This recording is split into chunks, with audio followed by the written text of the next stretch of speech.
Welcome back to Hermitcraft Season 10. Today is a very big and very exciting day because in this Hermitcraft episode, the factory is going to be constructed. In the previous episode, I spent a bunch of time gathering up a whole ton of resources. We built an industrial clay farm, which is incredibly satisfying to use, which actually brings me on to some comments that I saw down in the comment section regarding this build here. Of course, there are a bunch of ways to get clay in Minecraft. You can go through lush caves and just completely clear them out. And of course, you can get bricks from the mason villager. But I've been playing this game for a very long time. All right. And I've done a lot of things in Minecraft a lot of times. So when an opportunity comes along to do something new and fresh that I've never done before, I will always take that option, even if it isn't necessarily the best. And I have a lot of love for this fairly silly little build. And I also have a lot of love for the number of bricks it provided. And for that reason, when I add it to the database, I'm going to make sure that it has a description that shows that. Invention number 14 is the Brickmaker. It was created on the 8th of December 2024, and it is the best way to get large quantities of bricks in Minecraft, despite what some people say. There we go. Also, Grian totally broke this machine when we did the world tour, so I'm actually just going to have to hop inside and see if that's gone where it's meant to go. Surprisingly, it has. It seems to have fixed itself. The database is confirmed Grian proof. And on that note, it's time to start our Minecraft mega build. And that all starts with me removing what I did in the previous Hermitcraft episode. I want these to be deep slate tiles. So we'll go deep slate tiles and then deep slate brick and polished deep slate. And then it's going to be tough and then we'll work things out. Today's Hermitcraft episode is more about getting the broad strokes in, right? Like I want to cover the canvas essentially.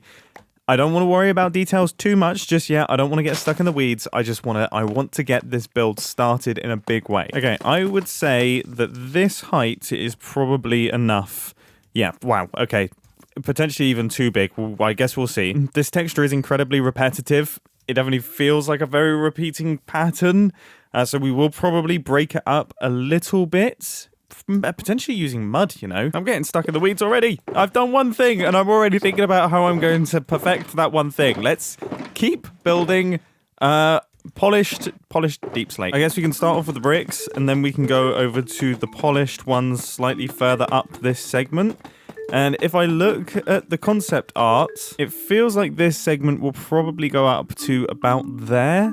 And then the next segment will go up past the top of the bamboo farm. Okay, I'm quickly going to discuss another detail. This is something that someone mentioned down in the comment section, which I really liked, which is the idea of graffiti. I know Impulse is doing that over in his city, and I think it looks cool.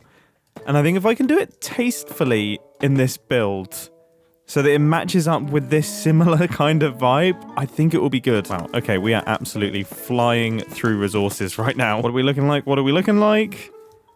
Okay, cool. So I think if we now go over to the regular polished deep slate, how does it look from back here? It kind of looks kind of cool-ish. Wow, I kind of assumed that I just had stockpiles of cobbled deep slate, but I am... This is it. This is all I have left. All right. Here we are. Now, it's important to remember that all of this will be covered up by storage silos as well. So we'll have 5 gigantic structures out the front of this. And there'll be pipes and things. Basically, what I'm trying to say is, don't worry, it's not going to look like a big, bland wall. Okay, I want to try a little something here. I think I'm going to put a rail of deep slate tile stairs on the top of this layer here, and then create a little indent. And then I'm going to put some copper in the gap, which I think I am going to allow to fully oxidize with like occasional bits where I wax them to the one less oxidized level. Okay, so now it's on to the tough layers, and they're probably going to go up to around about there-ish. This nebulous point on the horizon. You know, I don't actually hate it being copper. Imagining that with the bricks, that could actually work. So I think just like the deep slate, we are going to start things off with tough bricks and then go over to polished tough. That should give us a nice little gradient and also matches up the textures quite nicely again. Okay, our tough wall is all done. It is on top, and yeah, I'll be the first to admit that this contrast here is pretty aggressive, it's pretty strong, but I think I should be able to take the edge off. And I do think that once we get pipes kind of coming up and over and intersecting these really hard lines, we will be doing better. And also when there's more kind of variance of texture in these bits, we will be doing better. Weirdly, it still feels quite in keeping with our town, which is nice. So now it's time to move on to the steps. With our concept art, you can see that we kind of have these couple of steps going up before we reach the tall sort of bases of the chimneys, I suppose. And I'm starting to realize that we do not have enough space to do any kind of meaningful steps, which is interesting, especially not on this side. Thanks to the gigantic clay maker that I made in the previous Hermitcraft episode. I'm going to think about that in a little bit. For the time being, I am just going to build up this little rail thing. We're going to add another piece of copper detailing because I think they look good. I'm actually not so sure on the andesite. I think it's just completely different in hue to the tuff. I'm almost considering doing a layer of this. You know, do one strip of the white, bony, off colors, and then maybe get straight into the bricks. Like, maybe bin off all of the steps and just go straight into the bricks that then run into the chimneys. That would mean that I've gathered 9 shulker boxes worth of tuff just to use about 8 stacks worth. First purchases are being made. I really hope. Yes, there is white concrete. How expensive is it? 3 diamonds per stack. That is good. That is incredible. Also, I was browsing the Hermitcraft subreddit the other day. You guys were blasting my ender chest big time. Look, all right, we got 89 bits of wool for when you want your redstone to look really smart. We got unenchanted axe. A silk touch book, that's important. That's really important. Lots of tools and things that are almost out of durability. Unenchanted sword as well. Nice. Oh, of course. Importantly, a spare ender chest just in case you forgot your ender chest.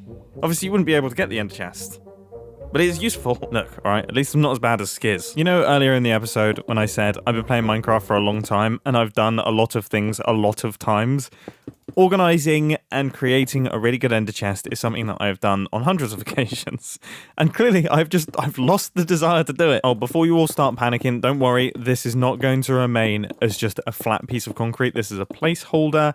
It is going to get heavily textured. And this is one piece that will change a lot with the texturing. I mean, look how much better that looks than this. Again, please remember, broad strokes. Honestly, I don't know how much I'm saying that to you or how much I'm saying it to myself to remind myself. Okay. Yes, yeah, I think that will look really, really good once we start adding texture in. Cool. Let's move on to the bricks. Here's what I'm thinking, right? So in our concept art, the brick sections go up really, really high, and these ones are going to go up really high, probably up to around about here. But obviously, these are in the way. I want them to be a little bit slimmer than the base. But I think this is a great opportunity to add some extra details to stop this from looking like a purely symmetrical monolithic structure. These little obstacles here give us an opportunity to think of things that could be hanging off the edge and extra little wonky bits. I mean, look at Joel's base over here. There's so many cool little extra details and things hanging off. It's not like one repeating thing. Each angle and side of the build has got something extra added to it, which makes it interesting. So, in terms of size, I think this is looking good. They're about 8 blocks back from each of the corners. And in the concept art, these things are actually separated. So I think that feels like a good gap. So there'll be 2 kind of big stacks going up from there. I think I actually want it to be a little bit smaller. I think I'm going to reduce the size of the gap by 1 block. Maybe even more, to be honest. I really like the look of the concept art with just the small little gap between them. So I think 3 blocks is probably enough. Now, I thought it would be smart to get a little floor in place just so that the whole build looks a little bit more solid. So I've just used regular tuff for this. And again, we'll put all sorts of industrial bits up on the top here. Now I've started getting all of the brick layers in and I've got all of the indents. I'm trying to work out the size of those and I think this feels about right. So then we'll have the same on this side and these will be going up very tall. This is weird. It turns out my center point isn't actually the center point.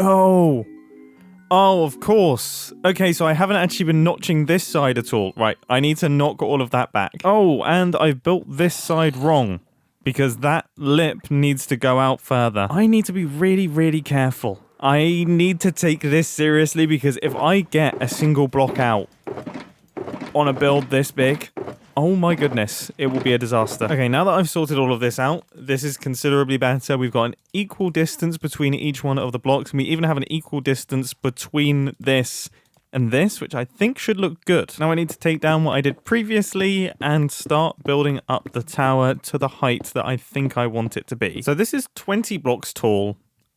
And I think, I mean, so this entire area down here is 27 blocks tall. So I guess it would be nice if it matched it. That feels like that makes sense proportions-wise. Looking back at the concept art, that seems about right. And then I guess the chimneys on top could be another 27 sort of 30 blocks. And then we'll have the smoke and things. That all seems good. We've kind of got like a rule of thirds going on there. I don't really know if the rule of thirds applies to Minecraft builds, but I'm going to apply it. Okay, I've gone up to 27 blocks. It's too tall. It's too tall. I think we need to knock 3 blocks off. So this is going to be a rule of thirds-ish. And that's what we're going to be calling it. The rule of kinda thirds. Yeah. Okay, I'm feeling very, very good about this. I am going to say it though. Remember, it's not just going to be bricks. There will be texture added. The second half is now complete. And this is what it looks like from our town. It fits in. It already kind of fits in. So now that I'm feeling pretty happy about all of the ratios and things, I'm going to start building around the edge as well. I think I'm only going to do it to around about here, just so we can get a feel for the build in a more 3D form. I'm trying to avoid the Hollywood film set aesthetic for the time being. Second purchase of the day. Cool. Okay, our base has been extended a little bit. Now I'm going to wrap the bricks around a little bit more. Now I just need to repair my elytra. And now this build is looking considerably more solid. It's still obviously not a build yet, but at least now it's not a complete frontage. So let's continue this progress and start work on the storage silo placements. I've kind of laid out a few of them. Originally, it was going to be 7 blocks, well, I guess 9 blocks in diameter? Wait, no, 11 blocks in diameter, but that was sandwiching everything up a little bit too much.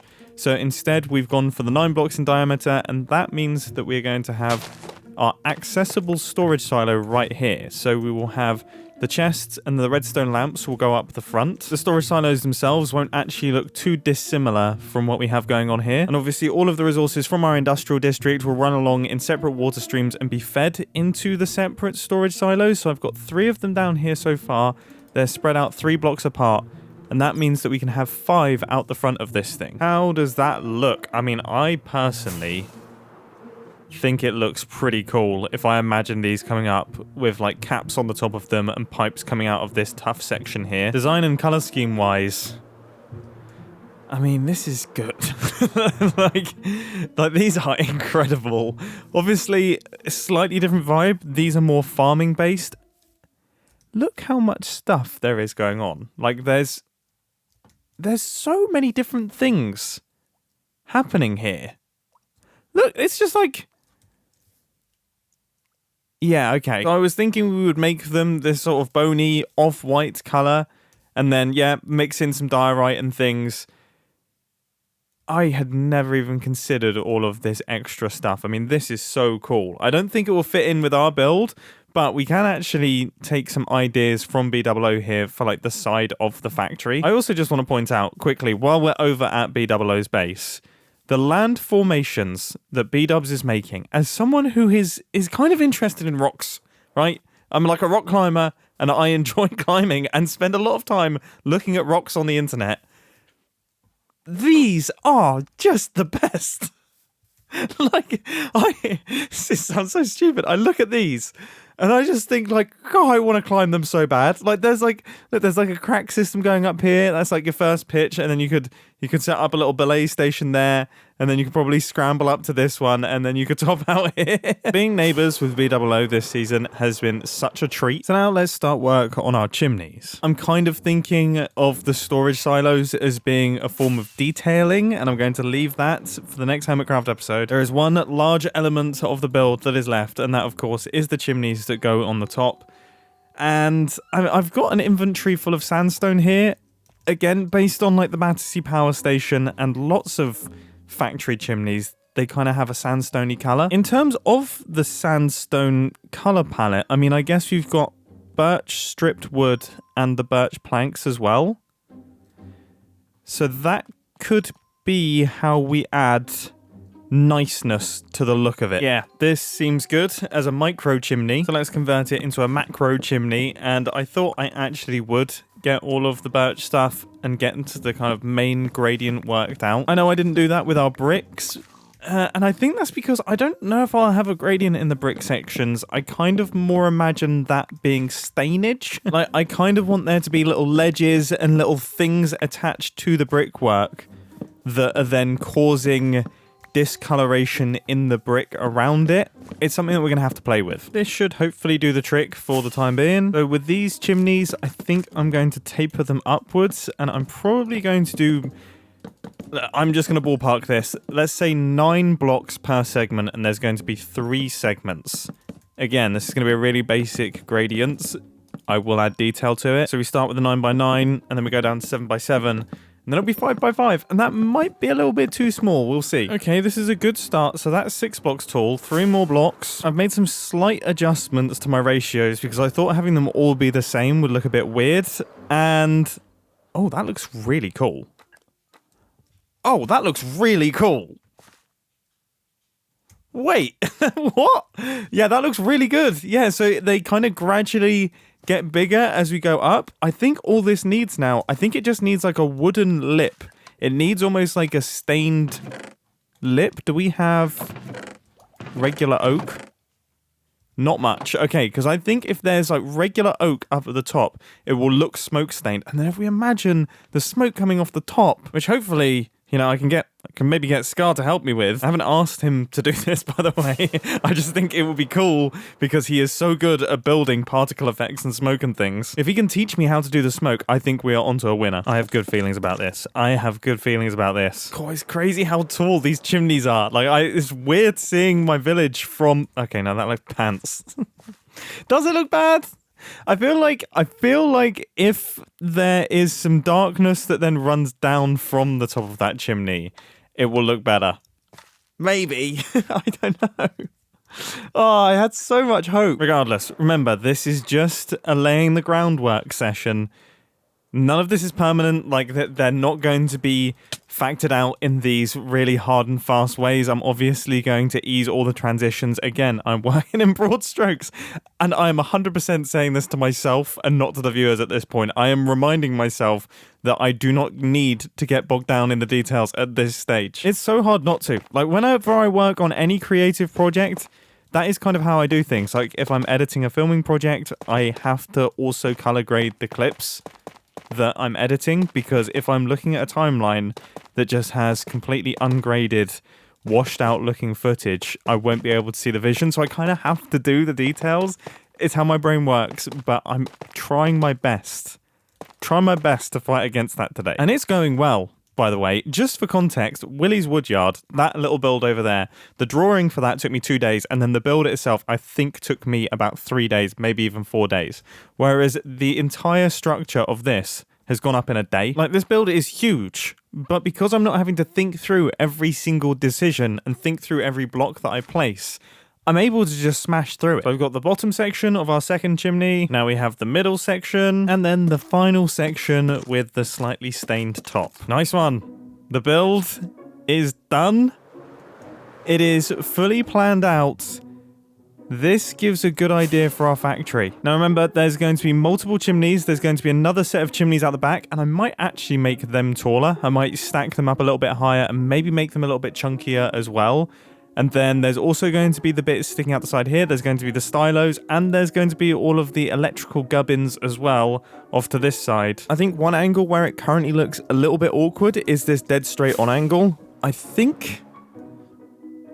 Yeah, I definitely think it's going to benefit quite massively from having some chunkier things up here. It's funny because this is such a big build. Like, from this angle, it looks really, really good because you get to all of the edges coming round. But from dead straight on, I think the base looks considerably bigger than these brick sections, so extending them out the back will help a lot. And also having all of the storage silos out the front will give a point of focus to this, because I think this looks very slab-sided. And then I actually think our surplus sign is probably going to go on the bricks. I'm not entirely sure how I'm going to do that. Obviously, in the previous episode, we came up with the Surplus Mega Corp logo. So we can have the logo somewhere on the build, potentially on the side of the bricks, but then I would like the word Surplus Mega Corp to go somewhere, just because it makes me laugh. So if I imagine that in a sort of neon sign setup somewhere in this area being propped up by fences and things, And then we have some outlets and some vents and some ridges that have stains running down them. That's cool. Maybe it might be smart for me to vary the height of these chimneys, so it kind of goes 1, 2, and then the one at the back is bigger, and then this one's really big. And then out here, all of the electrical cabling and things, which I'm going to do with various different posts and chains, and we could finally, potentially finally, hook up big RONs to the grid. It would feel pretty satisfying to have electrical lines that actually do connect into a power station. I mean, there's a lot of electrical cabling on Magic Mountain, weirdly enough. So if other hermits want to connect their bases into the Magic Mountain power station, they're more than welcome to. And all of that stuff is going to be scattered on that hillside, so I think that will break things up a little bit. I'm just trying to work out how all of this is going to come in together. What I'm incredibly happy with, though, is despite the fact that this thing is massive, it still sort of fits in scale-wise and proportion-wise with this build over here. They feel about right with one another, and that is the thing that I was most fearful of when I started constructing it, so I'm so glad that we've been successful there. I'm not gonna lie, team, this has been a really fun Hermitcraft episode to work on. I've just been hammering through blocks, not really thinking too much, building in a way that I probably haven't done properly since Hermitcraft Season 7. It's been a blast. I really do hope that you've enjoyed it, and I will catch you in the next episode where we do all of the detailing.